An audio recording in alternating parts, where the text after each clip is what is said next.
Welcome, everyone, to the Cultivating Compassion Education series, sponsored by Compassionate Care ALS. We're honored today to have with us Roshi Joan Halifax, PhD. Roshi is a Buddhist teacher, founder and head teacher of Upaya Zen Center in Santa Fe, New Mexico.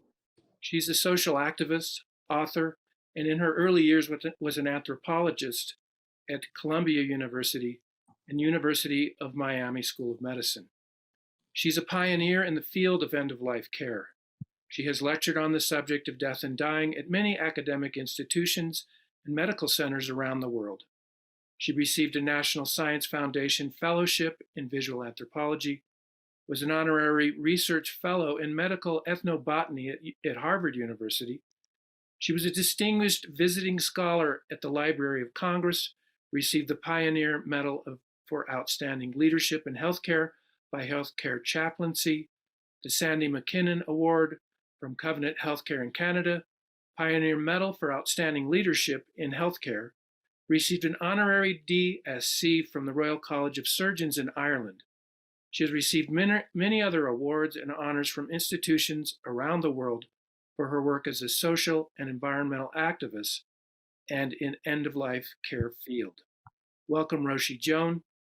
Before we get started, it's my honor and privilege to introduce our founder, Ron Hoffman, to say a few words of introduction. Welcome, Ron. Thank you, Jim. Thank you, James. Welcome to everyone.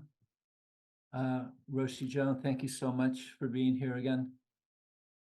I had the good fortune and pleasure to meet Roshi Joan Halifax many years ago at the memorial of a gentleman named Stephen Foster, who became incredibly important in my life, excuse me, as a teacher and mentor.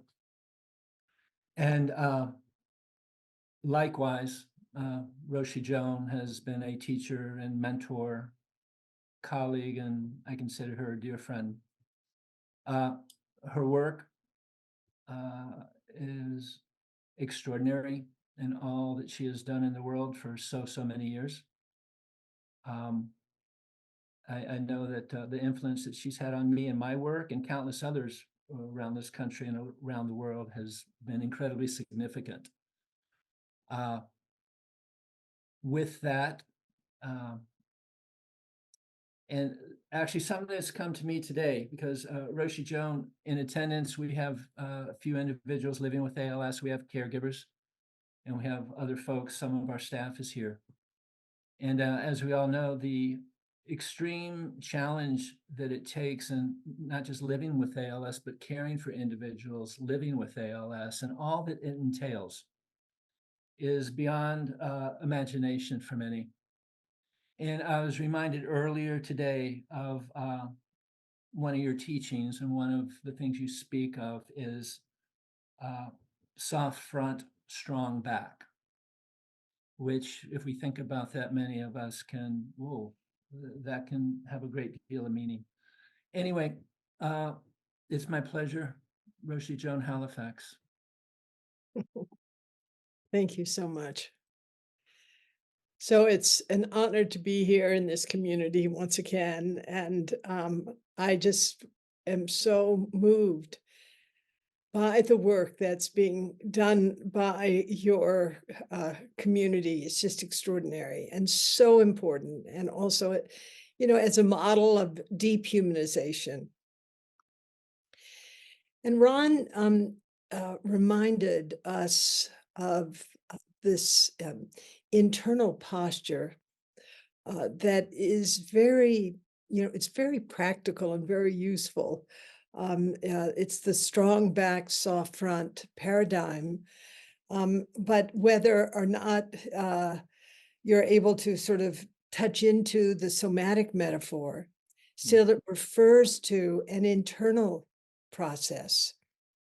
And what it means is, by strong back, we mean, our capacity to uphold ourselves in the midst of intense suffering, whether it's the suffering of others or our own suffering.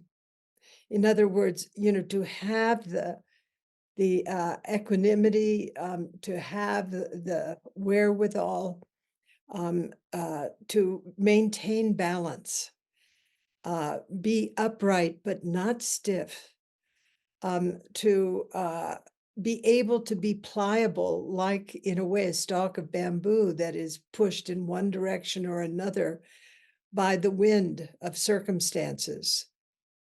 And usually the state that we're referencing here in the sort of strong back metaphor is that of equanimity.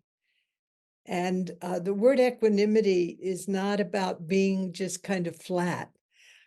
It is actually about having the groundedness and the intention to respond with care and conscientiousness to the truth of suffering that we're witnessing, whether we're witnessing the great discomfort of others, the anguish of others, the anger of others, that too is suffering, the despair of others, that too is suffering, and so forth. And so we're in that that process of not sort of how could I say, stiffly upholding ourselves, sort of pushing ourselves to be present.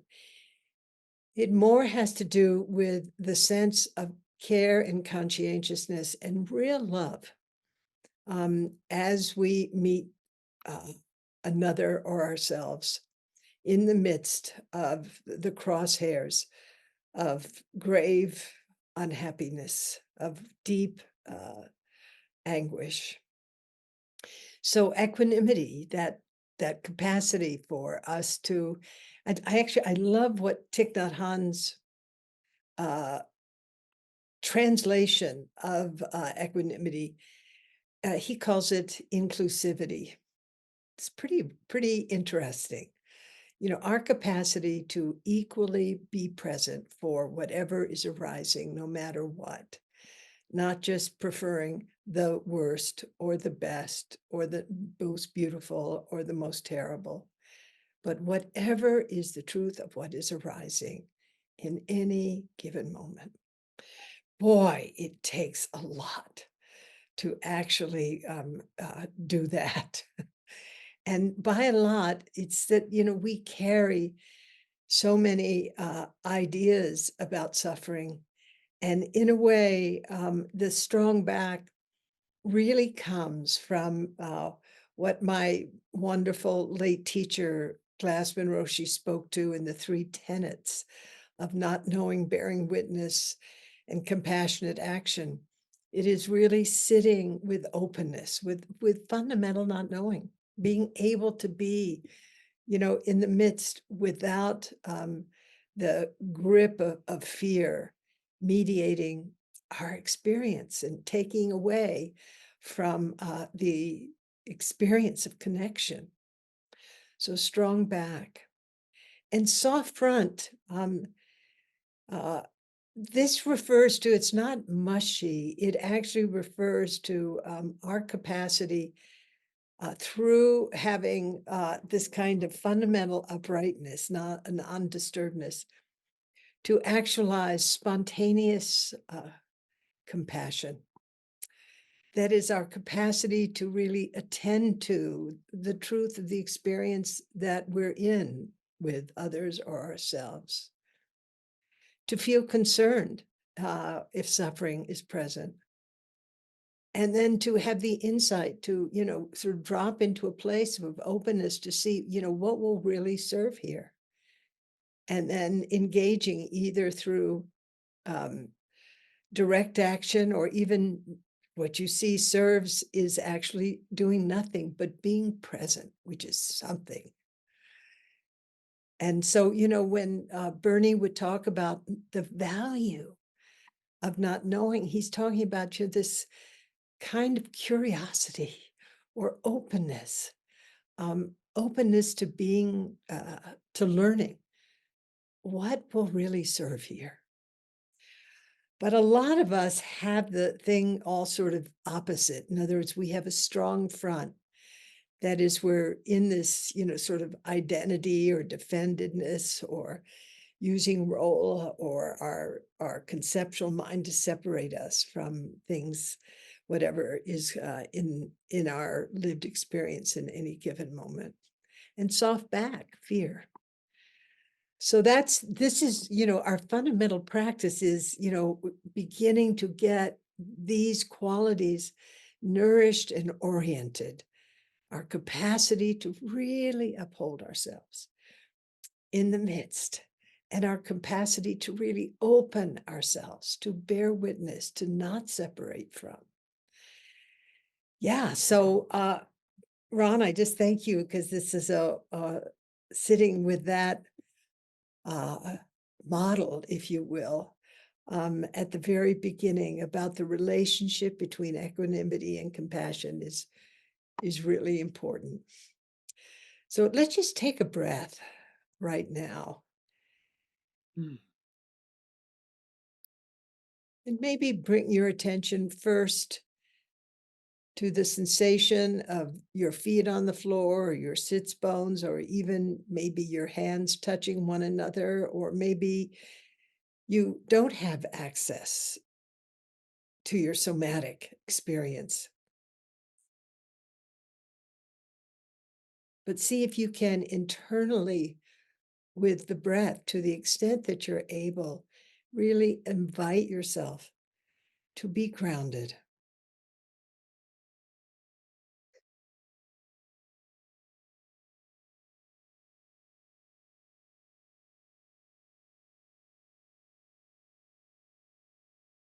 And then imagine, moving your attention to your back. Imagine what, for you, each of us has an individual way of accessing it. What quality of body, heart, and mind allows us to actualize the sense of uprightness, even if we're supine, even if we're horizontal. It's kind of the strength of character and the sense of faith that we have the resources to meet the world as it is.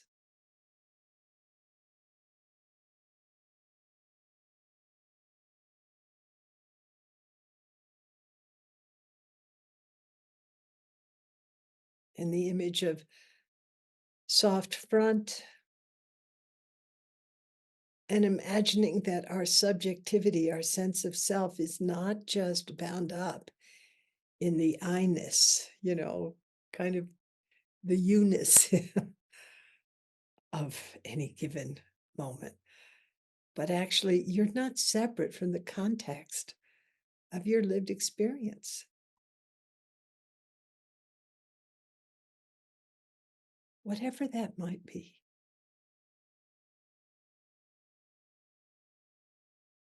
And when I'm sitting with people who are very stressed, I use this grounding, strong back, soft front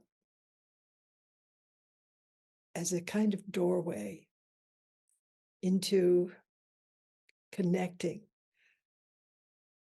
with whatever it is that's arising, not rejecting, even if we're rejecting, but we are averse or resistant, we connect with that truth. That's what's in our experience at this moment.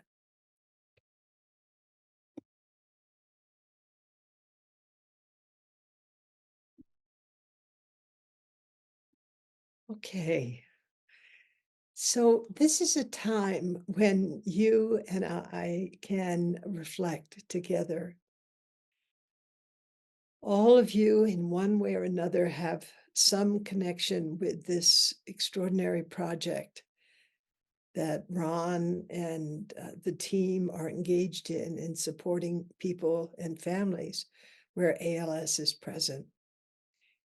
And so much is asked of you as caregivers, whether you're a family caregiver, whether you're a person with ALS, whether you're a person who is taking care of individuals, serving individuals who are family members or who have ALS.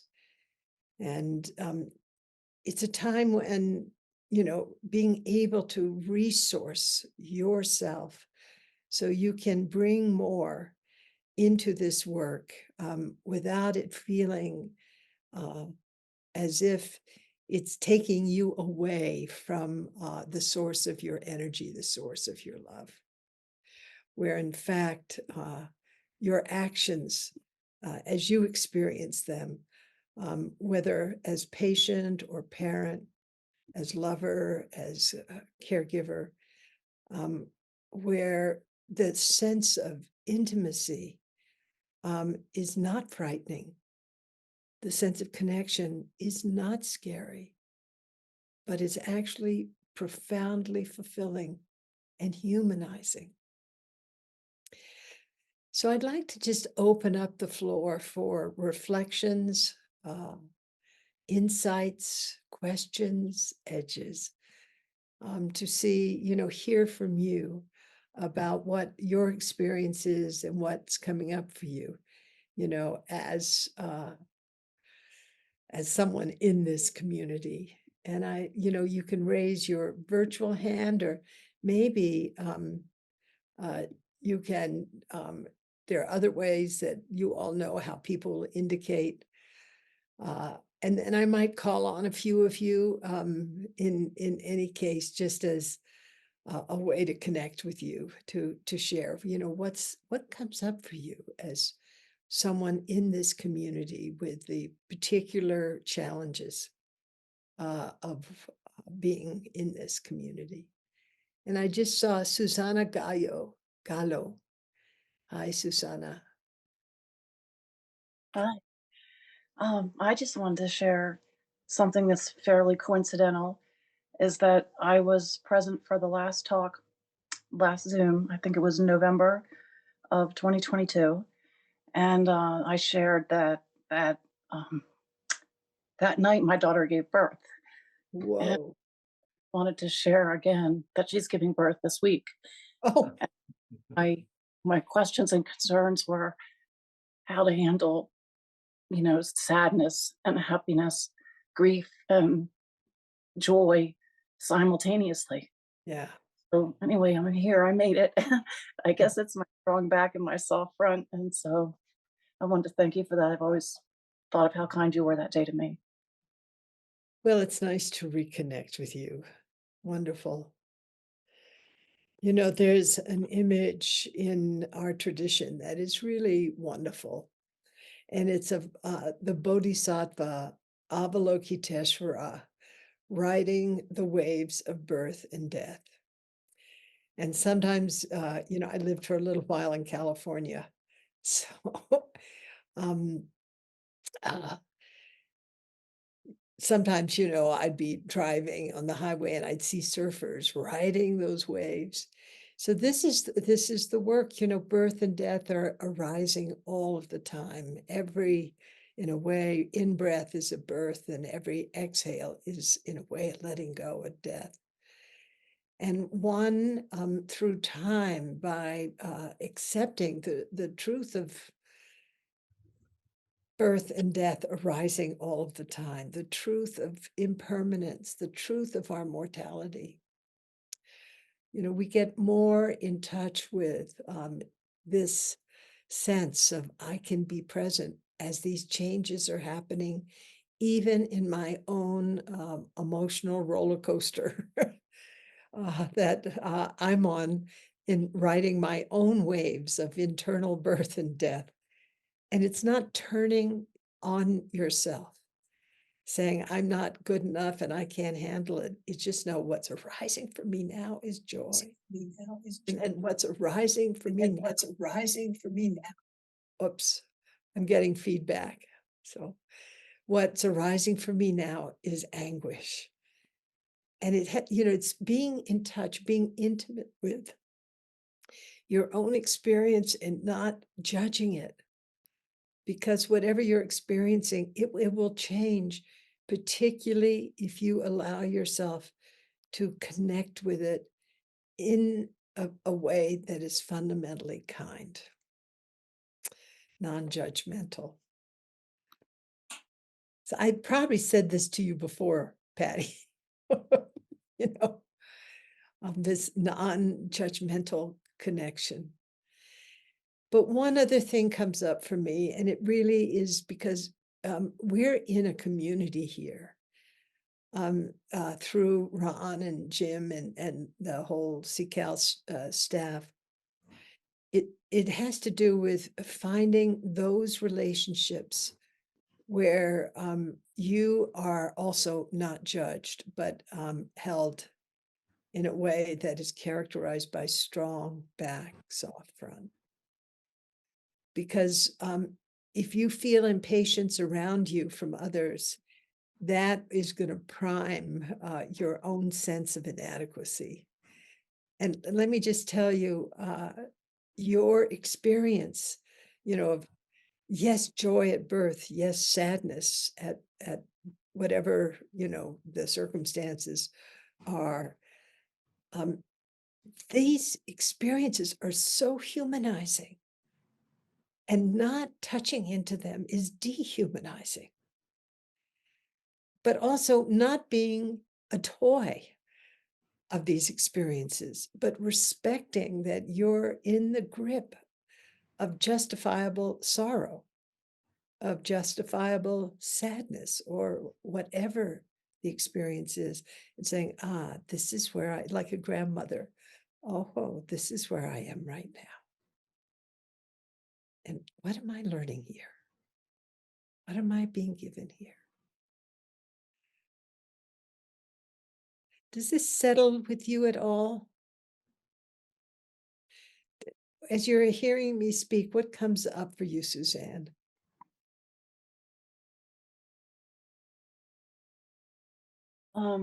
I think everything that you said resonates with me, and they are things I've thought about and can just even incorporate them into the seasons and the passage of another season, and the joy that the new birth brought to our family, to my husband. It probably wouldn't have been the same if we hadn't had such extreme feelings. Now, I remember you talking about the grandmother and all that. So it makes me good. It makes me feel to honor my grief and my joy. I mean, sorrow. Yeah. So that's good. Thank you. Well, yeah, I feel a lot of gratitude for what you're saying, because this is not like throwing a switch and the light comes on.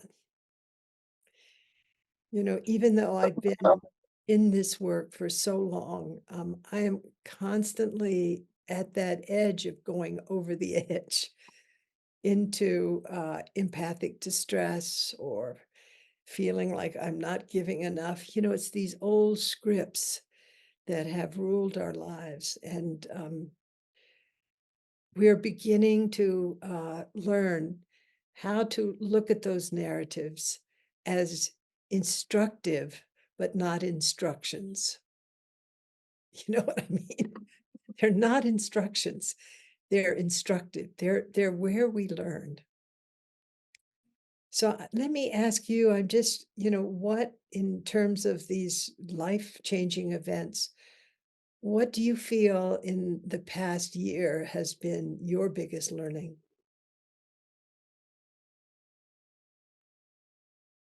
Well, I've gotten more caregivers to help take care of my husband so that I have more time to spend with the grandchildren. Um, I think just, and I said this at the last caregiver meeting, Brenda was there, she heard me, that there's so many things that are out of control that give me fear, that the only thing that I really can control that makes me happy is taking care of my husband and my family. And I just have to let some of the things that I can't control go. And I'm kind of using that as a mantra. It's not important. What's important is sharing love and taking care of one another as much as I humanly can. I know everybody gets irritated and tired, but just try to take it slow. It's one day at a time. One day at a time. Mhm. That's it. One moment at a time. Yep. Yeah. Well, it seems that the journey that you're on with your family has changed your life in ways that are pretty scary and demanding, but also profound, where you see things more deeply and where your own values have been affirmed through you showing up and coming alongside birth and death. So let us just take a breath with you.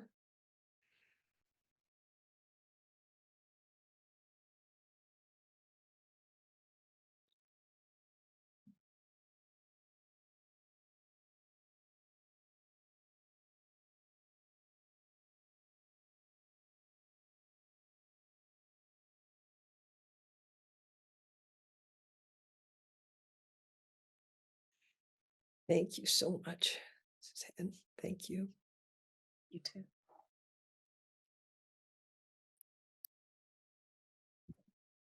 Looks like Wes has his hand up there, Yes, Roshi.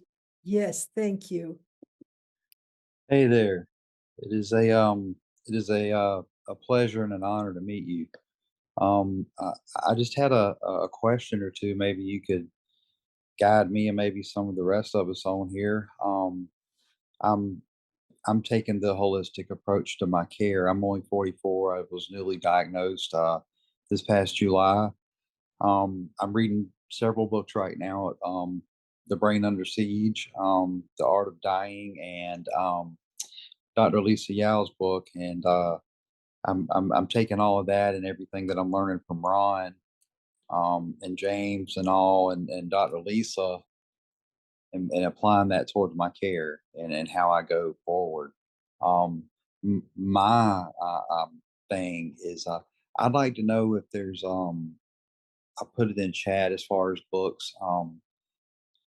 But I'd like to know if there's anything that I'm lucky with my palliative care nurse.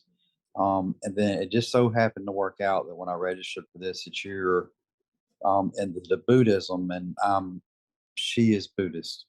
Um, and I got really lucky because as I'm learning through some of the books that I'm reading, that I, what Ron's approach and what everyone's approach with CCALS is it's about quality and not quantity of life, and that's my approach and that's her approach. So I don't take a whole lot of medication and stuff like that. I do yoga, and I do meditation and breathing exercises, and my breathing was actually much better this clinic than my last clinic. So on my first clinic. So all that's working. Everything I'm doing is working thanks to what I'm learning from everybody here. So is there something though that we can do as ALS patients that can help our families? Um, my home situation, I'm kind of lucky. My mother-in-law is just now, as of this past week, 65 and retiring. Lives with us, and she's been a certified caregiver before. So we're going to kind of go that route. She's bringing me lunch in bed today, um, and so that way my wife can still work. Is there something I can do that we can do as a family? Is like a something you could recommend, or a book maybe that we could do together as a circle, kind of like we do as our men's group, James, with our circle. We kind of look at it as a circle. That's what I'm bringing the same approach in here. So I know if I'm in a calm and I'm in a calm and a Zen state here with my well-being, then I know that I can keep their calm and keep their anxiety levels down. Because I'm at peace with everything. I know that, I'm lucky. And I know that sounds silly to some people, but I am lucky. This has rewired everything in me. Um, so, um, so I just that's my concern, and I wondered if maybe you might have something out there to help us out with maybe helping those that look out for us. Like Miss Suzanne right before me there. I feel for I feel so much more for the people that have to watch us go through this than Yeah. us. I'm sorry, guys here that are have it. Not that I don't have compassion for us, but I do. It's just I think about them and what they have to go through as well, and it's a horrible thing for all of us. Mm. So I don't want their care to get left out. So if there's anything you can recommend, um, So, Wes, thank you. I mean, your attitude and your view is really inspiring. And I don't think you have to be a Buddhist or Christian, a Jew, a Hindu, or what, your humanness and what we're seeing is your care about those who care for you is really important piece in the whole landscape that you all are exploring. So let me tell you a story. A few years ago, I was up in the mountains, and I was really exhausted. I don't know what it was, and actually, I went to my cabin, and a day later, the other person in retreat up there came and tried to roust me. And as it turns out, I had to be taken off the mountain, and I was hospitalized with sepsis, and which is, blood poisoning, basically. I was really sick, but I made this kind of commitment to thank every single person who interacted with me in the hospital. It improved my disposition so much, but it wildly enough, of course, improved the care I received. And I was so reminded, I was delirious, of course, because that's one of the symptoms. But I thought so much about Brother David Stendhal Rast, the Benedictine monk, who has such deep appreciation for gratefulness. There's a beautiful video that was produced of him reading this text on gratefulness with various amazing images. Ron and Jim, I don't know if you can share that video or pull it up. It might be beautiful to finish this session with a video. It's just a few minutes long. But, in the midst of this really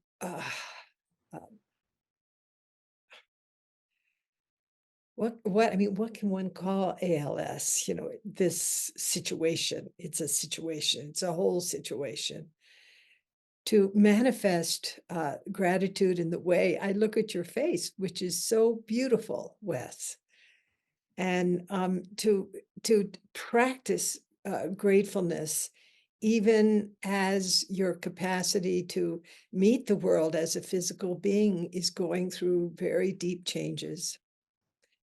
And that changes, we know from contemplative neuroscience that expressing gratefulness actually changes the neural substrate associated with how we view life.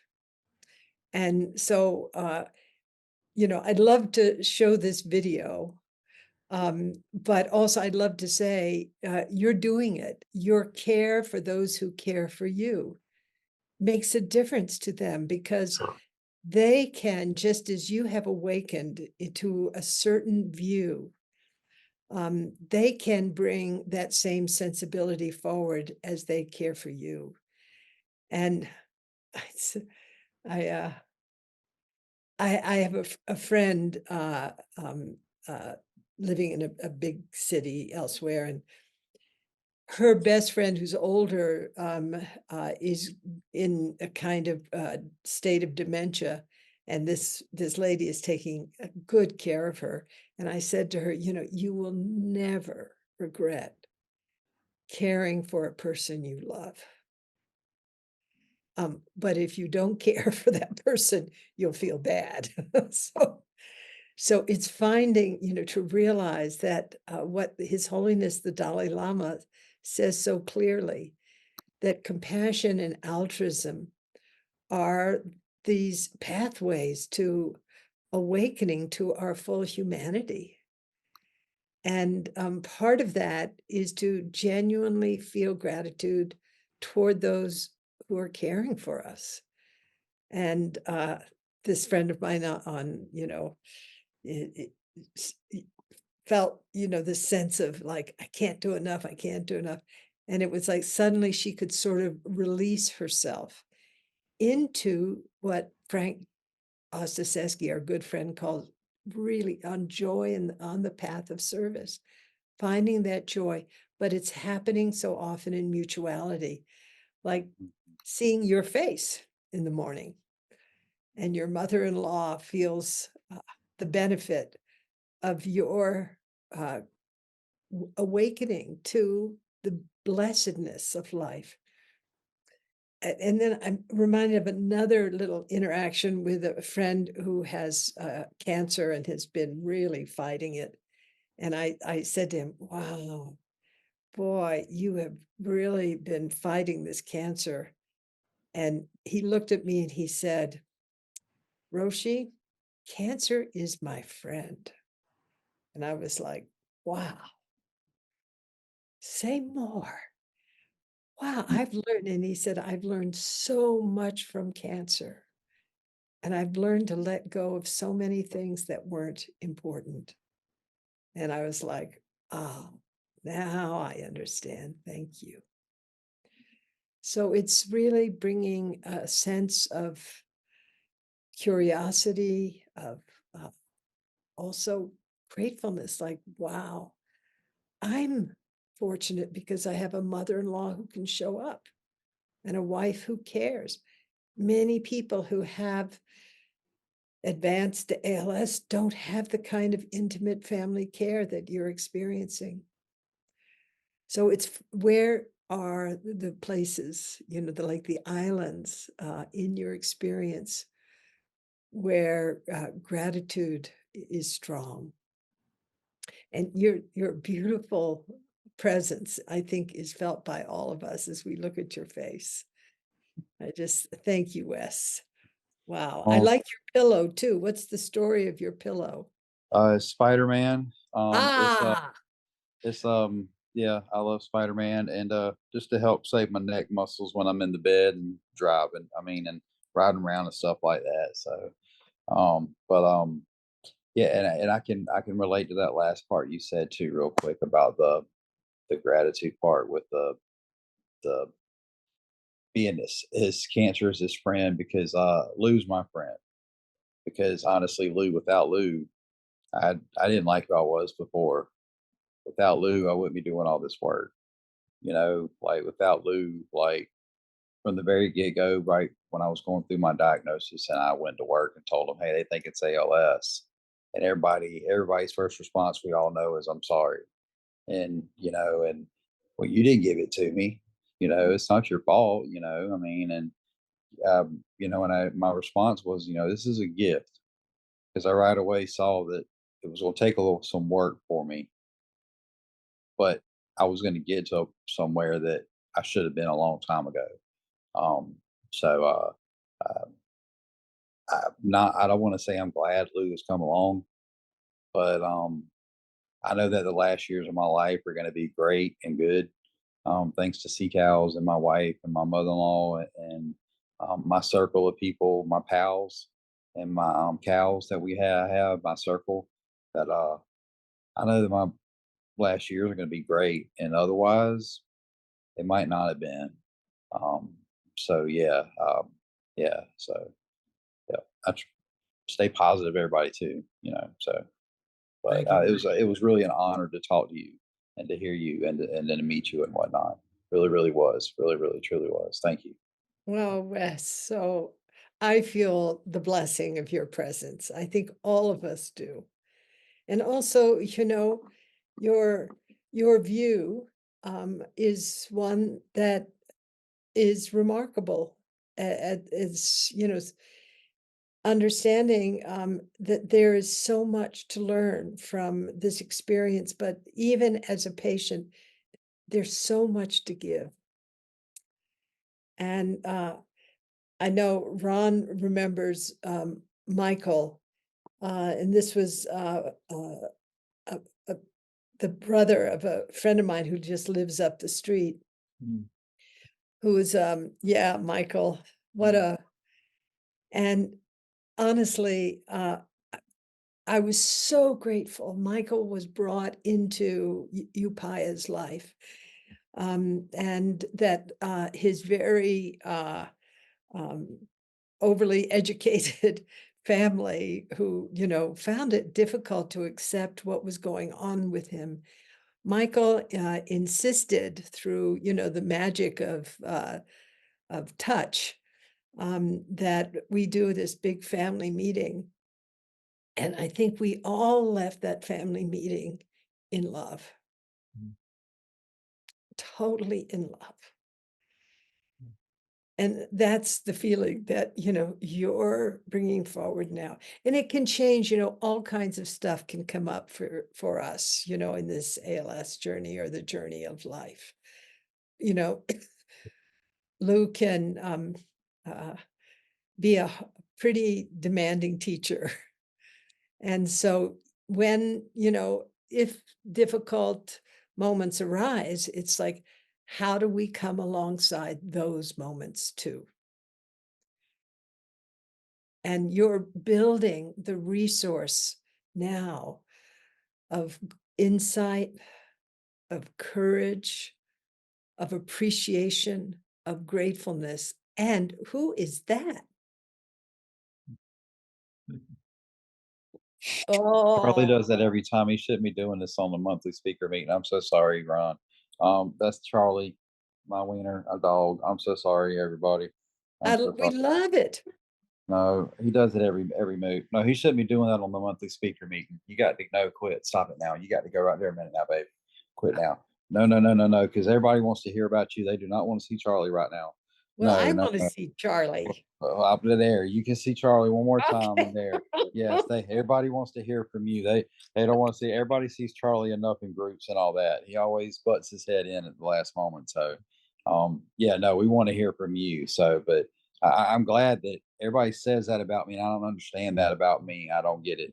So, but no, I just try to advocate for us and ALS, and push out a message, Right. and just stay positive. So, and I'm learning that because of Ron and all that.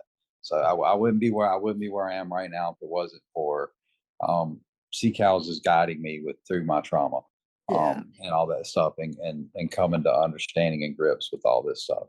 So if it wasn't for this stuff here and all that, then yeah. So James and them have my email. If you want a picture of Charlie, I'll send you a picture of him and his three brother dogs. Okay.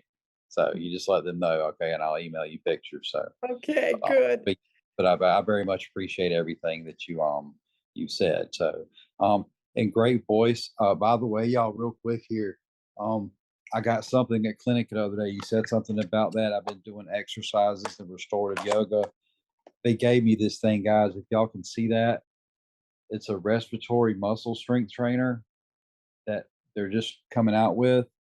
You can do 5 times a day to help us build up our diaphragm. I've been doing so. Yeah, so that's also helping my voice. Whoever just commented on that, Oh, so that's something as well. So, but anyway, had to Thanks, slide Roshi. in there. So, but Thank you. thank you, Roshi. Thank you, yeah. Roshi. Well, I Uh, also, yeah, Go Ron, ahead, Roshi. for it. No. No, you go. No, Sigurd has a question here. Sigurd. Well, I'm in this journey on the other side, being a caregiver. And our son moved from his home in New Jersey to live with us in Vermont not quite a year and a half ago. And the first months in particular were kind of chaotic and rough in lots of ways, but something happened maybe 6 months in. where I could see the different ways I had the capacity to respond and what the likely outcomes of one or another of those would likely be. And the actions that were initiated from fear and not wanting what is didn't have great outcomes. Mm. So I've developed a capacity to be with that uncertainty and be with what is as it comes up.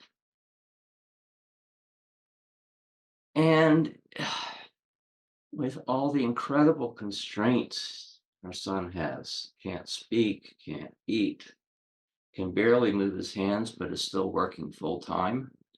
Oh. Um, to make that sort of, oh, this is every day, this is normal, you're going on with your life. And to have moments of lightness and joy and to be able to live through that way is a blessing. Mm. Thank you. So, Sigurd, I'm curious as to what do you feel made a difference in terms of your capacity to Mm. meet? Well, finding some points of stability, partly. Um, I do have a morning meditation practice and getting to be able to do that regularly again. But also, we live out in the country and we're surrounded by woods, and that's so restorative for me to just spend time there. Plus, I have and have been developing various circles of friends. Um, a local group of old gut farts who are all facing 70s plus or minus, and we've been meeting weekly for 3 or 4 years now, but online. I've come to have some really close friends from various online communities. So all of that helps. Having a place to groundedness to come from, things to do that are completely separate from the caregiving that give me a lot of meaning. Those are some of the things that come to mind. That's a very rich and important list. You mentioned meditation practice. Mm. You mentioned relationship, community. You mentioned stepping away from your son's side and having parallel activities that bring you joy. You mentioned the natural world, which is a resource for many of us. And all this, I think, is important for us to actually learn from you that, yes, trying to fix something that can't be fixed is not helpful. And it reminds me of words I often share with people about there are 3 different ways of seeing life. This is Rachel Naomi Remen. The 3 ways are helping, fixing, and serving. And she says, when you help, that attitude, you see life as weak. When you fix, you see life as broken. But when you serve, you see life as whole. And this is what you are bringing, this real heart of service to your son's experience. Yeah, thank you so much, Sigurd. Thank you. Yeah, the helping and fixing don't help. But serving does. And it means also good self-stewardship, that you know when to take that inhale and you know when to take that exhale, to step away, to state shift. So what a lesson. Are there other lessons, Sigurd, that you like to share?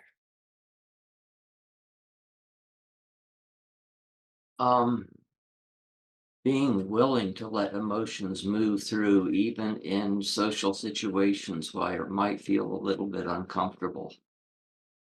Because it's in the releasing of that and letting them be seen that something special can happen.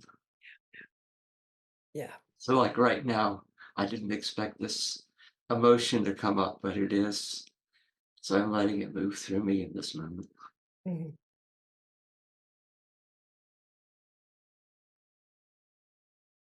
Let's just sit with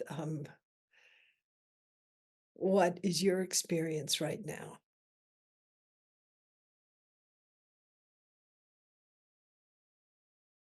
And with gratitude that you trust this community enough to be able to share in this way.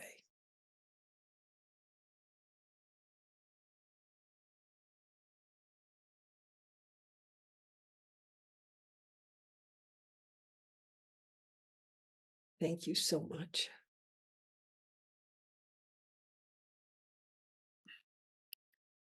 Roshi, we did find the video. It's about 5 minutes long, so that would mean we have maybe time for one more kind of quicker sort of sharing from Absolutely. someone and I'd finish with love, the video. yes, that would be wonderful. Okay. So we have about 3 minutes or so for somebody. If you have a nugget you'd like to bring forth and share with us, please do. If I don't see anything, Roshi, can you speak a little bit more to what Sigurd was speaking to from somatic experiencing, the importance of feelings, the importance of emotions? You know, we are so blessed, we human beings, to have this experience of feeling, of emotions that are so nuanced and that are coming, from a place that is basically pre-conscious. In other words, we don't necessarily set out to be happy, but happiness arises in with certain causes and conditions. And what Sigurd was talking about, and also Wes, is, watering, also Suzanne, watering those seeds of well-being, of happiness, of gratefulness intentionally. And that's what practice can allow us to do, to intentionally strengthen those capacities, but also by, at the same time, to allow us to explore our view of reality, birth, death, pain, suffering, joy, intimacy, mutuality, integrity, respect, how we see the world, whether our body is deeply challenged or whether our lives are challenged, because suddenly we are now called into deep service. And that capacity to meet the truth of what we're being called to is deeply enhanced by our own explorations into who we really are and what our strengths are and what our limitations are. And I'll confess to you, um, uh, I've been working, not anymore, I've aged out, but the project continues, working in the Himalayas with doctors and nurses providing healthcare in these remote areas. And I have to tell you, the sight of blood makes me faint. It's weird. I mean, of all things, I'm sitting in the middle of this kind of bloody work, and I have this pre-conscious response. And so what I've learned is I have this pre-conscious response. I'm now 81. I'm not going to necessarily change it at this point in my life, but my attitude toward it is different. The minute I feel my body shifting internally, I will use my breath as a way to ground myself and reallocate my attention and to open myself to a wider perspective instead of the sort of closing down. So this is one of the really important capacities that we develop through the exploration, as Sigrid has done and others, of our mental, affective, and bodily continuum and also what our lived experience is, by entering into this with a sense of inquiry. With a sense of curiosity and possibility. And so what Sigrid was talking about, allowing yourself those exhales to really, those moments to really drop in and get grounded and to see what is present for you and to learn from what is present for you. But, we're right at the end of our time, and we want to just touch into the piece also that Wes, I think Polly and Sigrid all brought up in our time together. And that is how turning toward something as hard as ALS, instead of with anger or fear, meeting it with curiosity, and this is what is, and what can I learn here? And is there something to be given back, very much in the way Sigrid, Polly, Wes have spoken about? How do I take this experience and make lemonade out of what feels like a bit of a lemon of a situation? So maybe we can now turn to our beloved brother David and this wonderful meditation on gratefulness. Yeah, that sounds great. And those of you who have asked something in the chat, I'll go ahead and answer those later on for you, but we will respond there. So let me go ahead and call up the video and see how that looks.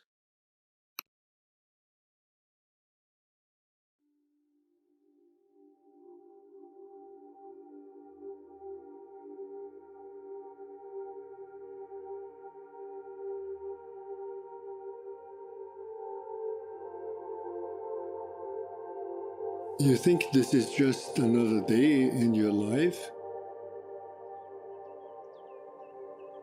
It's not just another day. It's the one day that is given to you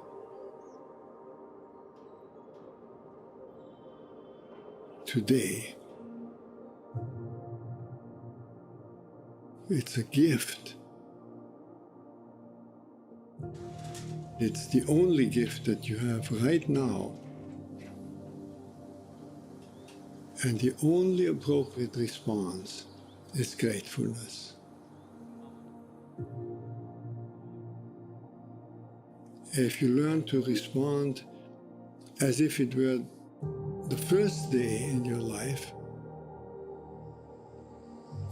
and the very last day, then you will have spent this day very well.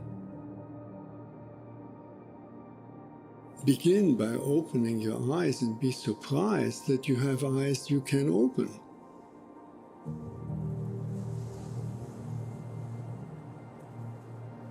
That incredible array of colors that is constantly offered to us for pure enjoyment.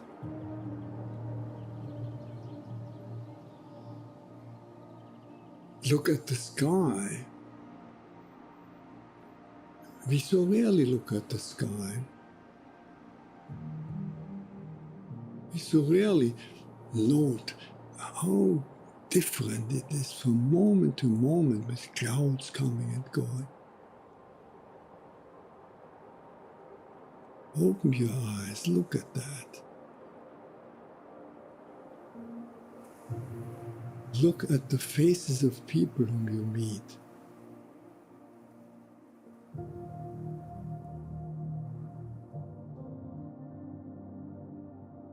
Each one has a incredible story behind their faith. Not only their own story, but the story of their ancestors. All that life from generations and from so many places all over the world flows together and meets you here like a life-giving water if you only open your heart and drink.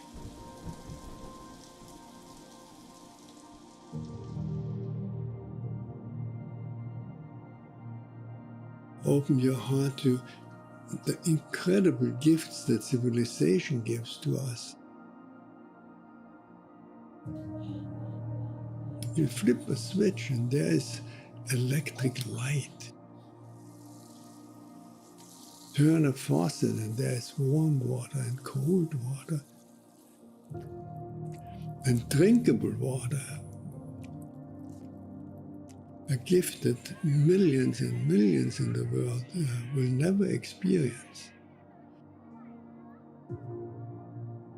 And so I wish you that you will open your heart to all these blessings and let them flow through you. That everyone whom you will meet on this day will be blessed by you,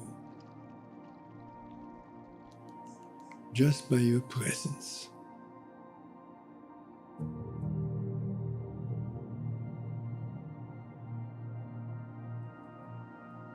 Let the gratefulness overflow into blessing all around you.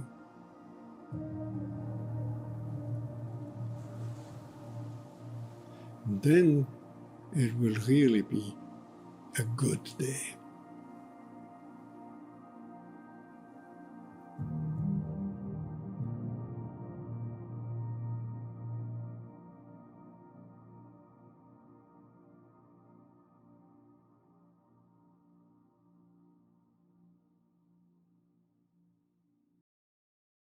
Truly, thank you.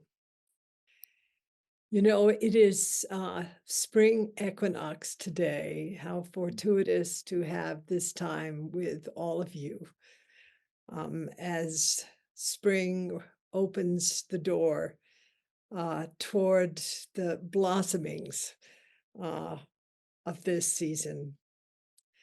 And my deep dedication and hope for all of us who are in this community is that